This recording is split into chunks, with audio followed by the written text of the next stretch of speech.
dusty town of Dry Creek had seen its fair share of drifters, but none carried the weight of legend the way he did. He was known as the Widowmaker, a man whose reputation had crossed state lines faster than a bullet from a Colt. No one knew his real name anymore. Not even the barkeep who'd been pouring whiskey in this town for 20 years. They only knew the trail of men he left behind, each one faster than most, none of them fast enough. That evening, when the saloon doors creaked open and the Widowmaker stepped inside, the room fell into silence as though God himself had pressed his hand down on every man's throat. His boots thudded across the creaky wooden floor, spurs jingling like death bells, his eyes hard as stone beneath the brim of his hat. He sat at the bar, demanded the bottle, and the barkeep scrambled to obey.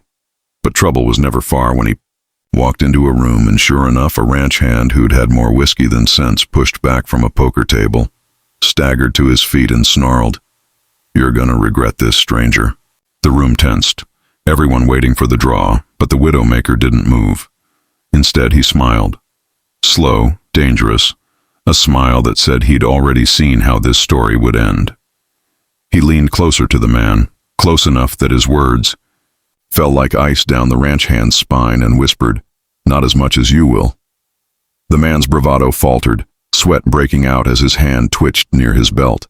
The Widowmaker's gaze locked on him, steady and merciless, until the ranch hand cracked, backing away and fleeing through the saloon doors to the nervous laughter of men who'd been glad it wasn't them. But then, as the Widowmaker turned, back to his whiskey, a different kind of silence fell, because from the corner stepped a woman, not a saloon girl, not some painted distraction, but a traveler with dust on her boots and fire in her eyes.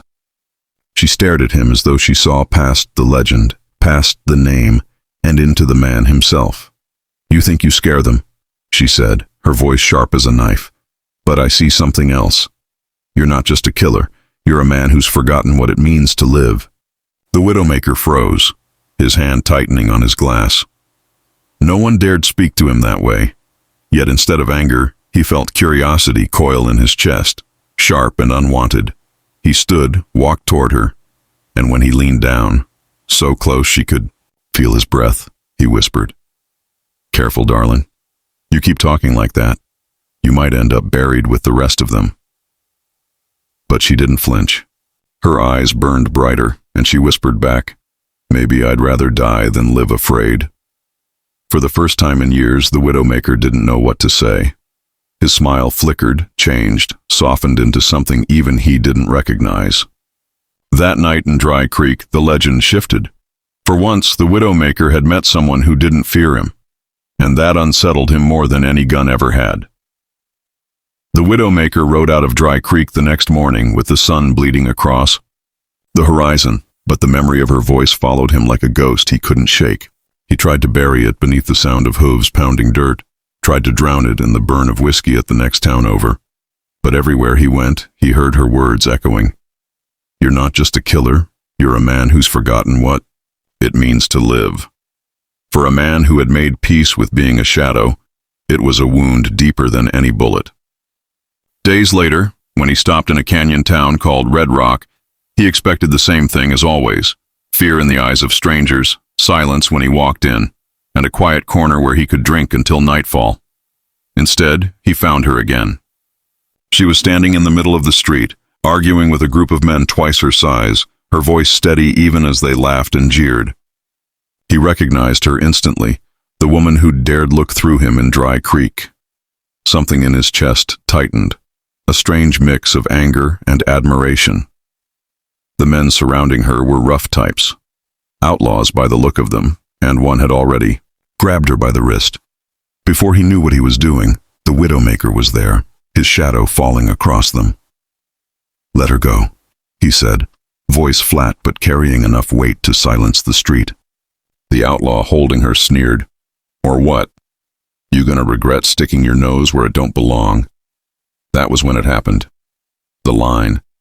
The moment that had been building since Dry Creek. The Widowmaker leaned in, close enough to see his reflection in the outlaw's eyes, and whispered with that deadly calm, "You're gonna regret this." And then, like thunder after lightning, the street exploded. Guns flashed, fists flew, and dust rose as townsfolk scattered. The Widowmaker moved with the kind of precision only earned from years of survival. His revolver cleared leather faster than the outlaws could blink, and two of them hit the dirt before the rest realized they were already dead men walking. The last outlaw stumbled back, wide-eyed, dropping his weapon, but the Widowmaker didn't shoot him. He simply smiled, that same terrifying rattlesnake smile, and stepped closer until the man fled, tripping over his own boots in his rush to escape. When the dust settled, the street was silent again. But this time no one looked at the Widowmaker with fear. They looked at him with something else. Respect, maybe even gratitude.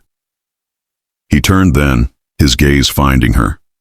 She was still, standing, chin high, eyes unshaken. "Why do you keep showing up in places you don't belong?" he asked, voice low. Her answer came quick, almost defiant. "Maybe I belong wherever you are." The words caught him off guard, more than the fight, more than the gun smoke hanging heavy in the air. For years he'd been a man alone, a shadow, haunting towns until the legend of the Widowmaker arrived before he did.